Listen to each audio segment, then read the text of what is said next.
नमस्कार, जी संगम की खास पेशकश बजट 360 में आप सभी का स्वागत है। मैं हूं विवेक पाठक। इस वक्त हमें आगरा यानी कि ताज नगरी में, और ताज नगरी माना जाता है पर्यटन का सबसे बड़ा एक केंद्र इस देश के लिए, जहां पर है खुद ताजमहल। आगरा में व्यापार जगत की अगर बात की जाए तो क्योंकि ताजमहल है तो औद्योगिकरण की अगर जो इकाइयां हैं वो यहाँ बलि चढ़ चुकी है विकास के लिए, ताजमहल के संरक्षण के लिए। अब जो बचा कुचा जो व्यापार है यहाँ पर वो हैंडीक्राफ्ट, लघु उद्योग, और जो बचा कुचा है वो पर्यटन नगरी है आगरा। यहाँ व्यापार को ऊंचाइयों पर छूना चाहिए था, हालांकि जो परिस्थितियां हैं उससे सब वाकिफ हैं। आप क्या चाहते हैं मोदी के इस बार, और जो अरुण जेटली का जो खास बजट जो इस बार आने वाला है, उस आगामी बजट से आप क्या उम्मीद रखे हुए हैं? आगरा, यहाँ व्यापार को ऊंचाइयों पर छूना चाहिए था, हालांकि जो परिस्थितियां हैं उससे सब वाकिफ हैं। आप क्या चाहते हैं मोदी के इस बार, और जो अरुण जेटली का जो खास बजट जो इस बार आने वाला है, उस आगामी बजट से आप क्या उम्मीद रखे हुए हैं? देखिए, आगरा का जो व्यापार है वो टूरिस्ट का व्यापार है, और ये टोटल व्यापार जो है वो इंटरनेशनल और डोमेस्टिक टूरिस्ट पर टिका हुआ है। हम लोग जो है ये चाहते हैं कि यहाँ पे जो जैसे फ्लाईओवर्स वगैरह हैं, जो रोडों के अंदर काफी दिक्कतें होती हैं, जाम की स्थिति बनी रहती है, वो सही रहे। दूसरा, जो बजट आए वो सरल आए, व्यापारियों के हित के लिए आए, क्योंकि लास्ट ईयर जो बजट आया था उसके अंदर व्यापारियों की अनदेखी करी गई थी। तो हमारी मोदी से, वित्त मंत्री से यही प्रार्थना है कि व्यापारियों को अनदेखी ना करके व्यापारियों के हित वाले बजट को लाया जाए और सरल लाया। कोई रिबेट या कोई एक्साइज के जो जितने भी एक्स्ट्रा जो टैक्सेस हैं उनसे आप क्या किस तरह की उम्मीद कर रहे हैं? यही उम्मीद करी जाती है कि टैक्सेशन की ये छूट है वो 3 लाख रुपए तो करनी चाहिए। 3 लाख रुपए जब छूट होगी तो उसी पे काम होगा। 3 लाख रुपए की हम लोग चाहते हैं कि 3 लाख रुपए होना चाहिए। बिल्कुल सही बात है। यानी कि व्यापारिक दृष्टिकोण से बात करें तो यहाँ के व्यापारियों में एक नाराजगी है कि पिछला जो बजट आया था, हालांकि खुद उस सरकार, मोदी सरकार को बने हुए ज्यादा समय नहीं हुआ था, तो ये भी कहना ये उनका है कि कहीं ना कहीं उस समय मौका नहीं था। लेकिन इस बार जो बजट है उनको ये उम्मीद है कि आगरा के व्यापारिक जगत को कहीं ना कहीं उनसे उम्मीद, और खासतौर जो 3 टी मोदी सरकार ने अपने मोदी के पहले भाषण में निकल के आया था, उस टी में टूरिज्म है, और उस टूरिज्म जगत से जुड़ा हुआ जो सबसे बड़ा केंद्र है वो है आगरा। यहाँ के व्यापारियों से और भी बात करेंगे। मैडम, ये बताइए, आप व्यापारी भी हैं, आप महिला भी हैं, दोनों एंगल से सोच के बताइए कि मोदी सरकार से बजट में आप अपनी तरफ से क्या एक्सपेक्टेशन रखे हैं एक व्यापारिक दृष्टिकोण से? व्यापारिक दृष्टिकोण से ये है कि जो टैक्स स्लैब है दैट इज वेरी हाई, वो 33% है। हम लोग चाहते हैं कि ये 20% आ जाए। उससे एक तो काला धन निकल के आएगा, लोग स्वेच्छा से इनकम टैक्स देंगे। कई सारे बजट देखे आपने, एक लंबे अरसे से आप व्यापारिक जगत से जुड़े हैं। आगरा के व्यापारिक जगत की तरफ से क्या आवाज मोदी सरकार और प्रदेश के वित्त मंत्री तक क्या पहुंचाना चाहेंगे आप? ये बजट का मामला जो है ये पूरे देश से संबंधित है, आगरा भी उसका एक पार्ट समझिएगा। देखिए, कई सालों से जो जीएसटी जो रुका हुआ है, मैं चाहता हूं कि सरकार को सबसे पहले इस पर ध्यान देना चाहिए, जिससे पूरे देश के अंदर एक ही रेट पर एक ही चीज हर जगह सुविधा से मिल सके। ये बहुत जरूरी हो गया है। इसके साथ साथ मेरी ये भी इच्छा है कि जो लोग व्यापार से इतने परेशान हैं, उसका एक ही कारण है कि हमारे पास 5-5, 6-6 लोग ऊपर राज कर रहे हैं। उन सबको हटा करके सिर्फ एक सिंपल सिस्टम रख दिया जाए कि सिर्फ यहीं तक ही होगा और यही एक्सेप्टेबल होगा। हालांकि बहुत अच्छा हुआ है कि अब ईमेल से जाने लगे हैं और हम लोगों के अकाउंट जो सही कर रहे हैं उनके एक्सेप्ट भी हो रहे हैं। अब इसके साथ दूसरा ये है कि ये सुविधाएं और दी जाए कि जैसे जैसे चीजों के रेट बढ़े हैं उसके हिसाब से इनकम टैक्स का स्लैब नहीं बढ़ पा रहा है, उसकी रियायत हमारे लिए बहुत जरूरी है। 2-2.5 लाख रुपए आज की कीमत में कोई चीज नहीं है। जहाँ सर्विस लोग 30-30, 40-40 हजार रुपए की है तो सारा रुपया तो उनका इनकम टैक्स में निकल जाता है, बेचारों को आधा पड़ रहा है। तो ऐसे में सरकार को ये सोचना चाहिए कि सबकी सुविधा हो और ये सुविधाएं, और तीसरा जो है कि रेट पर ये कंट्रोल थोड़ा और करें। देखिए, डीजल के रेट कम हुए, पेट्रोल के कम हुए, लेकिन और चीजों के नहीं हुए। ट्रांसपोर्ट वालों ने किसी ने भी रेट कम नहीं करे अभी तक। इस पर सरकार को थोड़ा सा अंकुश लगाना चाहिए, क्योंकि राज्य का ये नियम है कि जब तक अंकुश नहीं लगेगा राज अच्छी तरह नहीं हो सकता। यानी कि योजनाओं की बात करते हैं, लेकिन ये भी जानना चाहेंगे क्योंकि आगरा के अगर पर्यटन व्यापार की बात करें तो उसकी तरफ से क्या आप खास तौर पर जो है इस बजट में चाहते हैं? बजट में हम ये चाहते हैं कि आगरे के लिए अगर इनको उठाव लाना है तो सबसे पहले तो ये है कि यहाँ पर विजिटर्स की संख्या बढ़नी चाहिए, और ये जब भी बढ़ सकती है जब हम यहाँ अधिक से अधिक सुविधाएं दें। जैसे हमारे एयरपोर्ट का मामला बहुत लंबा चल रहा है, सबसे पहले इसको सुलझाना चाहिए। यहाँ के लिए जो बाहर से लोग आते हैं उनके लिए एक मार्केट क्रिएट होना चाहिए। हालांकि फतेहाबाद रोड बहुत अच्छे यहाँ बन गए हैं, मैं समझता हूँ उनको और डेवलप करना चाहिए। अच्छे होटल्स बनने चाहिए, अच्छे रेट्स होने चाहिए, और ये लपकेबाजी की जो यहाँ पे दिक्कत है उसको खत्म करना चाहिए, सरकार को चाहिए। देखिए ट्रांसपोर्टेशन में ये है कि मुझे बड़ा दुख होता है, पूरे भारतवर्ष में जितने भी ऑटो हैं सब पर मीटर लग गए हैं। एक आगरा ऐसा शहर बचा है जहाँ अभी तक नहीं है। आगरा में एक और हमारे साथ युवा व्यापारी हैं, नई जनरेशन है मोदी, क्योंकि युवा सोच के साथ जो सैल्यूट करते हैं और देश के वित्त मंत्री भी युवा सोच को जो है आगे बढ़ाना, प्रोत्साहन के लिए बात करते हैं। इस बार वित्त मंत्री और मोदी से क्या चाहते हैं अपने व्यापारिक जगत को लेकर? देखिए, देश में जो इस समय problem what we are facing is कि आज जो व्यापार है, बिजनेस है, that is concentrated only in few places. अगर आप देखें तो आज कोई भी कंपनी अगर बाहर की आना चाहती है, जिसका भी ऑफिस है, तो वो दिल्ली, बॉम्बे, गुड़गांव, वो 4-5 जगहों को छोड़ के कहीं भी अपना ऑफिस नहीं खोलती है और हेड ऑफिस भी सबके उन्हीं कंपनीज के ऊपर स्टेबलाइज्ड है। आज जो इंडिया कंट्री है, hundreds of cities are there, इतनी स्टेट्स हैं आपकी, तो the purpose what they should do is कि उनको ये इंसेंटिव देना चाहिए कि जो कंपनीज है ये अपने ऑफिसेज प्लस अपनी जो मार्केटिंग ऑफिसेज है प्लस सेल्स ऑफिसेज है, इनको डेपोज सिर्फ एक 4-5 जगह ही कॉन्सेंट्रेट ना करें, छोटी सिटीज में, स्मॉलर सिटीज में, जो कैपिटल सिटीज हैं उनके अंदर होना चाहिए। जैसे आगरा है, मथुरा है, फिरोजाबाद है, यहाँ पे कंपनीज के डेपोज बने ताकि यहाँ के व्यापारी, यहाँ के जो लोग हैं उनको जॉब मिले, उनकी परचेसिंग पावर मिले और यहाँ पे अल्टीमेटली बिजनेस यहाँ पर आए। सिर्फ दिल्ली और बॉम्बे पे प्रेशर डालने से कुछ नहीं हो रहा, वहाँ already they are over saturated, वहां पे और बिजनेस बढ़ाने की कैपेसिटी नहीं है, वहां लोग ऑलरेडी, इंफ्रास्ट्रक्चर वहां पे इतना नहीं है। तो इससे क्या होगा, इंफ्रास्ट्रक्चर इट शुड वो फैलेगा, पूरे इंडिया में सब जगह पहुंचेगा, प्लस हर जगह की परचेसिंग पावर बढ़ेगी। तो जो लोकल जहां को वहां के बिजनेस है वहां का पैसा फिर लोग वहीं खर्च करेंगे, तो हर जने का ऑटोमेटिकली इकोनॉमी ट्रांसफर होगा ही होगा, साथ ही साथ अपॉर्चुनिटीज ऑफ एम्प्लॉयमेंट बढ़ेगा। कई सारी आपकी बात निकल गई। जब तक मास स्केल पे उसको नहीं लिया जाएगा, जैसे वो मोदी जी कहते हैं ना, हर जना इट शुड बी पूरा मास मूवमेंट होना चाहिए। ऐसी डेवलपमेंट को सिर्फ कुछ जगह कॉन्सेंट्रेशन ना हो, इट शुड बी पूरा पैन इंडिया। जब तक वो पैन इंडिया नहीं होगा मूवमेंट, तब तक वो डेवलपमेंट नहीं आएगा, लोगों की परचेसिंग पावर जनरल में नहीं बढ़ेगी। सिर्फ दिल्ली बॉम्बे वालों की तो आप देखिए पर कैपिटल इनकम, जब भी आप स्टेट देखते हैं तो उनकी कैपिटल तो आपकी आगरा से कंपेयर करें तो 5 गुना है। तो लोग तो वही है, खर्चे वही है, सब कुछ वही है, लेकिन उनकी इनकम 5 गुना है और वहां पे जबकि रिसोर्सेज नहीं है। तो development should be develop in smaller cities also, ताकि वो डेवलपमेंट छोटे शहरों में पहुंचे और वही हम यहाँ व्यापार कर रहे हैं।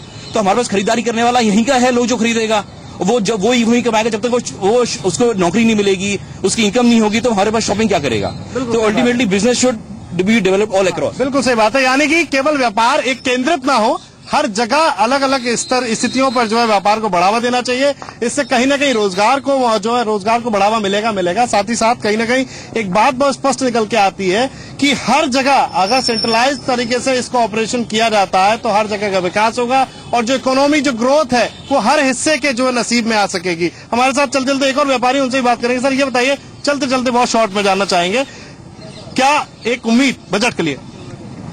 बहुत उम्मीद है बजट के लिए, और खासकर आगरा की बात करूं तो 2 चीज पे बहुत फोकस करना है, टूरिस्ट की सेफ्टी और सुविधाएं, जो यहाँ नहीं है। जबकि हिंदुस्तान नहीं, वर्ल्ड का ही सबसे बड़ा फेमस स्पॉट ताजमहल आगरा में है। तो सेफ्टी और सुविधाएं पर्यटकों के लिए सोचा जाए, यानी कि सीधी बात है, मोदी सरकार और देश के वित्त मंत्री अरुण जेटली के लिए ये बात आसान नहीं होगी, क्योंकि कई सारी मांग है, बहुत उम्मीदें हैं इस देश की सरकार से आगरा के व्यापारी जगत को, और कहीं ना कहीं ये भी मान के चल रहे हैं कि मोदी सरकार का जो विकास का नारा है उसका कहीं ना कहीं जो फैक्टर निकलेगा वो इस बार बजट से कहीं ना कहीं आम जनता तक पहुंचना चाहिए। फिलहाल वक्त तो चला है बजट 360 में ब्रेक के बाद हम आपको लेके चलेंगे आगरा के सर्विस क्लास के पास और जानना चाहेंगे जो लोग सुबह 10 से 5 की नौकरी करते हैं, आखिरकार उनको इस बजट से क्या उम्मीद है।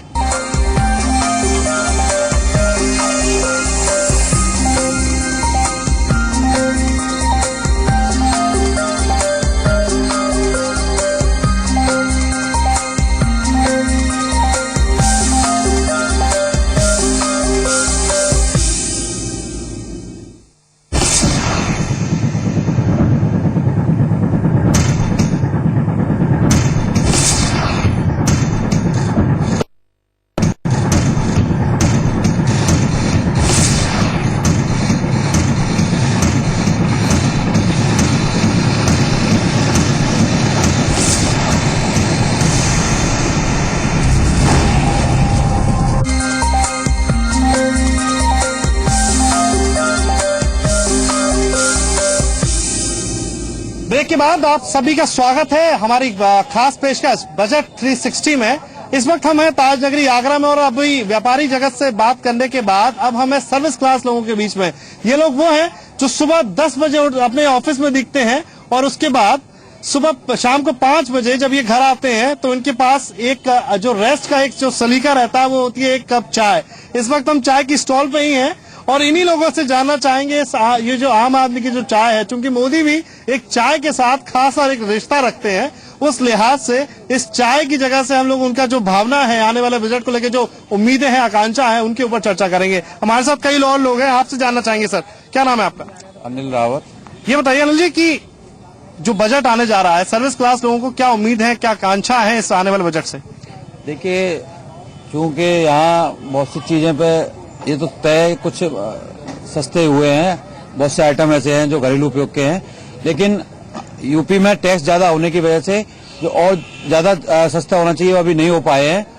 इस तरह के जो किचन के आइटम हैं, किचन की जो जरूरत की चीजें हैं, उन सब चीजों पर भी बहुत महंगाई है और उससे घर चलाना बड़ा मुश्किल हो पा रहा है।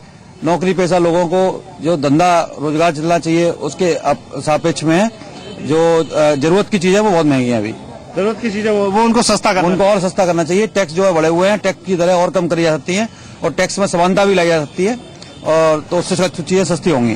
बिल्कुल सही बात है। आपसे जानना चाहेंगे सर, टैक्स जैसे भाई साहब ने बोला कि टैक्स ज्यादा है, जो है कई ऐसी चीजें जो उपयोग की हैं, हर रोज आपके इस्तेमाल में आती हैं, और इसके अलावा क्या उम्मीद रखते हैं आप बजट से? टैक्स में ज्यादा छूट की बात रही है कि 3 लाख तक का टैक्स फ्री होना चाहिए, वो इन्हें सीमा बढ़ानी चाहिए। और जो डेली प्रोडक्ट हैं, जैसे कि आज की डेट में एसी और कार भी डेली प्रोडक्ट हो गए, होम लोन के अंदर है, उसमें भी छूट देनी चाहिए, जिससे कि आम आदमी पे रोज की ये जो जरूरत की चीजें, इनकी जो किस्तें दे के वो परेशान है, उसमें भी उसको राहत मिल सके। मतलब ईएमआई में कमी होनी चाहिए, जरूरत की चीज यानी कि रोटी, कपड़ा, मकान, मकान भी बेहद जरूरी है, यानी कि जो इंटरेस्ट रेट है आरबीआई के, उनको कम करना चाहिए। बजट में कहीं से कहीं इस प्रावधान में है, यानी कि छत एक जरूरत है। आपसे जानना चाहेंगे, आप नौजवान हैं, नई नौकरी कर रहे हैं, आप भविष्य के लिए जितना प्लानिंग कर रहे हैं, क्या उम्मीद रखे हैं सर्विस क्लास की तरफ से बजट को लेकर? सर, मैं यही कहना चाहूंगा कि युवा वर्ग के लिए रोजगार की आगे बढ़ोतरी हो, जिससे हमारा युवा वर्ग जो आज देश जिससे आगे चलेगा, उसके लिए जॉब की अपॉर्चुनिटी ज्यादा हो, जो हमारे डेली आइटम्स हैं वो सस्ते हों, और जो वैट हमारे यूपी में ज्यादा चल रहा है उस चीज को देखते हुए, जैसे पेट्रोल हमारा दिल्ली में 57 रुपए है और वो यूपी में हमें 62 रुपए मिला, उस चीज पे भी सरकार गौर करे, जिससे हमारी सब चीजें कम हो जाएंगी। ऑटोमेटिक ट्रांसपोर्टेशन, घर के आइटम, डेली नीड की यूज, इन सब चीजों में फर्क पड़ेगा और यही बजट से उम्मीद है कि शायद मोदी जी इस चीज पे गौर करेंगे।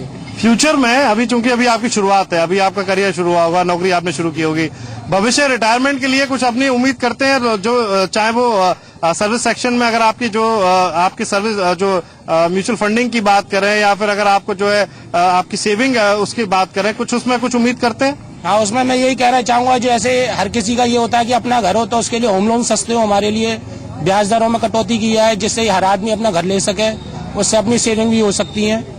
यही कहना चाहूंगा। बिल्कुल सही बात है, यानी कि सीधी सीधी बात है, सर्विस क्लास का एक दर्द है जो उसकी मूलभूत सुविधा है। ये बात जरूर उठी है कि यहाँ पे गाड़ी भी अब एक मध्यम वर्गीय यानी कि सर्विस क्लास का एक स्टेटस सिंबल है, तो कहीं ना कहीं ये आवश्यकता भी है, और आवश्यकता के लिए मोदी सरकार से यहाँ के जो लोग हैं, सर्विस क्लास लोग हैं, वो सीधी सीधी तौर पर उम्मीद कर रहे हैं कि उनको वहां उनको राहत उन चीजों की जरूरत की चीजों में और टैक्सेशन में, चाहे वो स्टेट लेवल का हो चाहे सेंट्रल लेवल का हो, यहाँ उनको कोई ना कोई रियायत जरूर होनी चाहिए।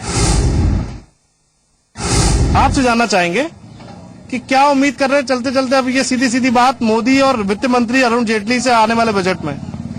अभी कुछ दिन पहले जो है मोदी सरकार ने जो सोने और चांदी को बहुत एकदम झटके से नीचे गिरा दिया था, उसके साथ ही साथ उन्होंने पेट्रोल को धकाधक नीचे लेते चले आए, फिर डीजल को भी नीचे चले आए।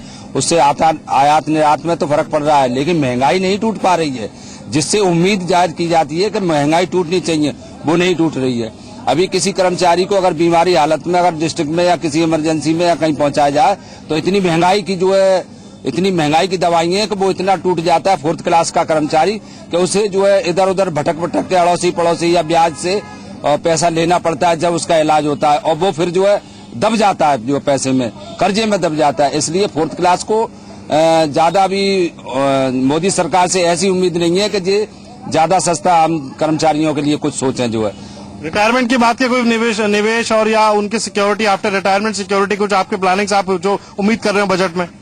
हाँ, मैं ये चाहता हूँ शायद हो सकता है कि 5 साल की सरकार में जो चल रही है मोदी सरकार, शायद कर्मचारियों को कुछ छूट देगी हमारी रिटायरमेंट पे। और ये अभी बजट आ रहा है 2016 में, चौथा वेतन आया हुआ, हो सकता है कर्मचारियों को ज्यादा सुविधा मिलेगी।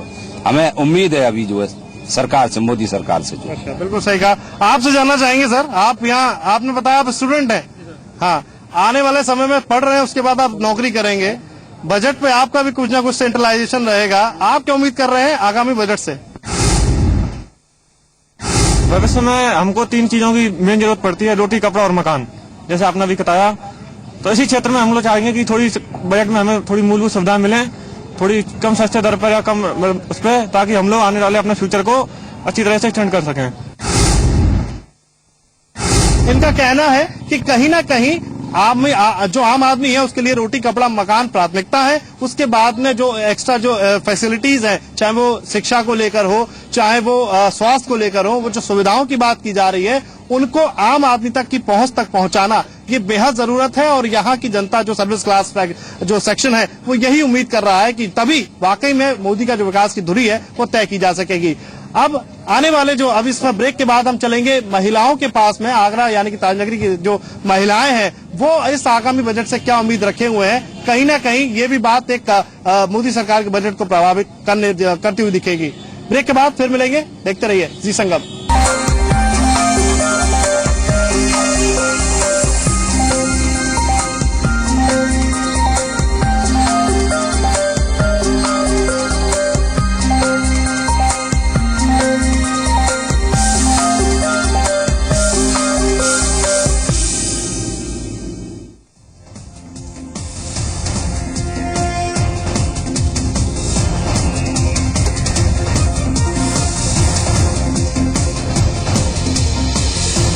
सर का जादू सब पे छाए।